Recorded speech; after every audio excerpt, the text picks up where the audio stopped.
Notre histoire ne manquait jamais de charmer lors des cocktails. Nous étions des amoureux de fac accros à la compagnie l'un de l'autre, des correspondants pendant nos séjours à l'étranger, des âmes sœurs intellectuelles ayant déménagé ensemble du Montana à Manhattan, des jeunes mariés loufoques qui n'ont jamais cessé de se soutenir. C'est l'histoire que j'aime raconter, et cette histoire est vraie. Mais ces jours-ci, après quelques verres, les gens apprennent que les pronoms de ma partenaire ont changé depuis le mariage. Elle, au lieu de il. Et je vois leurs yeux s'emplir d'inquiétude. Quel âge aviez-vous, déjà, quand vous vous êtes mariés demande-t-il. Ah oui, 24 ans. C'est jeune. Après quoi, il ne mentionne plus jamais mon mariage. D'autres réagissent de manière vaguement solidaire au début, pour mieux bondir des semaines plus tard. Comment se passe ta vie à la maison? Pourrait-il demander si je mentionne négligemment du stress ou de la fatigue? Où que je me tourne, les gens veulent me materner ou faire ma thérapie. Ils me coincent dans les bars, après le dîner, dans un couloir calme lors d'une fête. Ils ont besoin que je sache qu'ils ne désirent que mon bonheur. Ils ne peuvent tout simplement pas s'imaginer, disent-ils, ce qu'ils feraient si cela leur arrivait. Ils me disent que je suis belle, intelligente et si gentille. Ils veulent savoir si je suis vraiment heureuse. J'ai passé les 2 dernières années, depuis que Cassie a commencé à faire son coming out auprès de cercles de plus en plus larges, à essayer de comprendre comment répondre à ces interventions. Je m'y attends désormais dès que je me retrouve seule dans une pièce avec quelqu'un. Et pourtant, aujourd'hui encore, ces discussions me prennent au dépourvu. J'ai essayé d'assurer aux gens que je vais bien. J'ai tenté des explications prudentes sur la fluidité des genres. J'ai essayé l'honnêteté radicale, l'esquive, la distraction. J'ai essayé de déclarer, c'est ma vie privée, et je ne souhaite pas en discuter. Les gens me lancent toujours un regard qui semble dire: cligne des yeux 2 fois, si tu as besoin d'un chauffeur pour t'enfuir. Ma puce, j'en ai conclu que les gens ne savent pas comment croire en l'amour queer. Ils ne croient pas que je puisse réellement vouloir rester avec ma femme. Des gens bien, qui participent peut-être aux marches des fiertés, restent très sceptiques face à l'amour trans et queer. J'aimerais donc raconter cette histoire d'amour trans une fois de plus, dans l'espoir que vous puissiez y croire. Mais vous n'êtes pas obligés. C'est mon histoire d'amour, pas la vôtre. Mon premier rendez-vous avec Cassie a eu lieu en janvier de ma 2e année d'université. Je l'appelais par un autre nom. Mais une fois que l'on connaît le vrai nom de quelqu'un, c'est comme si on l'avait toujours connu. Elle est, et était. Cassie, je l'appellerai donc ainsi ici. Pendant 1 an et demi à l'université, je n'avais pas parlé à Cassie au-delà de quelques amabilités, malgré nos nombreux amis communs. Jusqu'au jour où elle fut la seule personne que je connaissais lors d'une lecture de livre, nous avons commencé à discuter et finalement à sortir ensemble. Après notre premier baiser, Cassie a pris une profonde inspiration et a dit: j'ai fréquenté aussi bien des femmes que des hommes. Est-ce que ça te va? J'ai haussé les épaules. Tu es bisexuel. Moi aussi. Pendant les années suivantes, nous sommes passés inaperçus en tant que couple hétérosexuel. Les gens nous demandaient des conseils et s'amusaient de notre lien si fort. Ils nous taquinaient sur notre joie sirupeuse. Nous avons déménagé à New York pour nos études supérieures, où les amis défilaient dans notre appartement. Notre foyer était un refuge.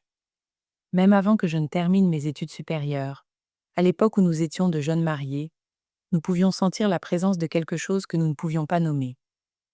Tous les quelques mois, nous essayions d'avoir la même conversation sans trop savoir quoi dire. Une partie de Cassie était encore cachée.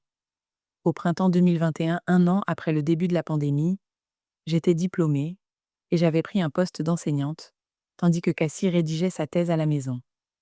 Le monde étant à l'arrêt, Cassie a commencé à lever son voile de silence. Elle utilisait des phrases hésitantes, parlant de ne plus vouloir être le mari préféré de tout le monde, de vouloir se sentir et paraître plus queer.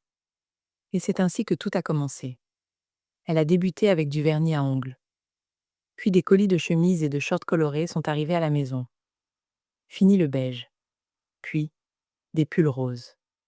6 mois passèrent. Et Cassie finit par le dire. Je crois que je ne me sens pas si masculin que ça. Au fond. Cassie a commencé à commander des bijoux, puis des chemisiers pour femmes. Elle a testé de nouveaux pronoms auprès de petits groupes de personnes pour voir ce qui lui convenait. Elle avait cessé d'écrire sa thèse seule à la maison, tous les jours, pour accepter un poste d'enseignante. Son monde s'est ouvert à nouveau, et notre monde commun aussi. J'aimais ce nouvel élan dans la démarche de Cassie. Je voyais ses paroles devenir moins prudentes et son travail moins réservé. Mais j'étais aussi inquiète. Aussi queer que j'ai toujours été, j'avais aimé mon voile de secret. J'avais aimé faire partie d'un couple hétérosexuel. Cela signifiait que je pouvais entrer dans n'importe quel espace sans questions ni regards insistants. Cela signifiait que je pouvais me reconnaître un peu dans chaque comédie romantique et me voir refléter comptait pour moi. Cela signifiait que j'avais conquis ce regard masculin tant convoité, ce que j'avais toujours douté de pouvoir obtenir, et le posséder me faisait me sentir légitime et digne, une vraie fille.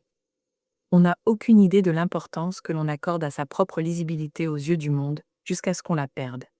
À Noël cette année-là, j'ai aidé à l'organisation d'un concert choral dans une église catholique magnifique et politiquement progressiste. Je ne saurais expliquer à quel point mon lien est profond avec la liturgie et les sacrements catholiques, avec ces hymnes folkloriques séculaires sur la naissance d'un petit bébé qui est Dieu, chantés dans une chapelle éclairée à la bougie. Cette église remplie d'encens, avec sa myriade de gens de toute classe sociale qui traînent les pieds. Gémissent tous, apprenant à tendre l'autre joue, à accueillir l'étranger et à transformer les ennemis en amis, est l'endroit où j'ai appris à aimer de façon expansive. Je le sais à un niveau ancestral.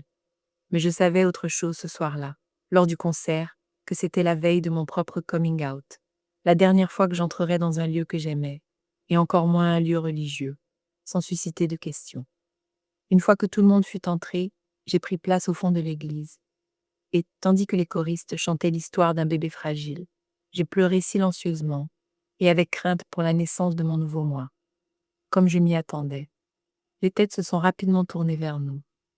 Entre Noël et la Saint-Valentin, Cassie a fait son coming out auprès de tous ceux que nous connaissions, et beaucoup d'entre eux semblaient penser que j'étais la réceptionniste de leurs lettres de protestation. Chaque soir, Cassie et moi dînions aux chandelles, riant de nos petits travers, flirtions et dormions. Mais dès que je quittais la maison, j'étais confrontée à des questions qui présupposaient le pire. On me voyait comme une femme dévouée et piégée, réprimée, trop gentille, et accablée par trop de culpabilité pour faire ce qui était bon pour moi partir. C'était un récit horrible à combattre. Quelques mois après avoir écouté la chorale et senti mon monde se défaire, Cassie est partie faire de l'escalade dans l'Ouest, tandis que je rendais visite à ma famille en Europe. Je regardais les couples hétérosexuels, vêtus d'ensembles intemporels et genrés, glisser dans les rues pavées comme dans des films de leur propre création. J'entrais dans des églises et des marchés, tandis que des inconnus m'approchaient, voyant en moi une jeune fille douce, l'épouse parfaite pour leur neveu. J'ai réalisé que cette facilité de voyage n'était plus la mienne que lorsque j'étais seule. Combien de pays Cassie et moi ne pouvons plus visiter ensemble désormais? Comment notre visibilité en tant que couple a balayé ce rêve? Les questions des inconnus, de la famille et des amis résonnaient dans mon esprit lors de mes vols de nuit sans sommeil. J'ai regardé une adaptation de Jane Austen sur l'écran de mon siège et j'ai pleuré à nouveau la fin de la simplicité dans ma vie amoureuse. Puis j'ai franchi la porte de ma maison et j'ai revu Cassie. Toutes les questions et le chagrin des autres me quittèrent alors que nous nous enlacions. Elle avait nettoyé la maison et m'avait préparé du thé. Nous avons échangé des sourires et des rires, et regardé le week-end s'effacer dans le crépuscule. C'était cela, l'amour, celui que l'on ressent au plus profond de ses tripes. J'ai plus appris au cours de ces dernières années sur la joie de l'imprévisibilité de l'amour que sur le rétrécissement de soi ou l'amertume de l'engagement. J'ai appris l'absence de limites et la créativité de l'amour. J'ai ressenti l'allégresse de rencontrer une version encore plus authentique de la personne dont je suis tombée amoureuse.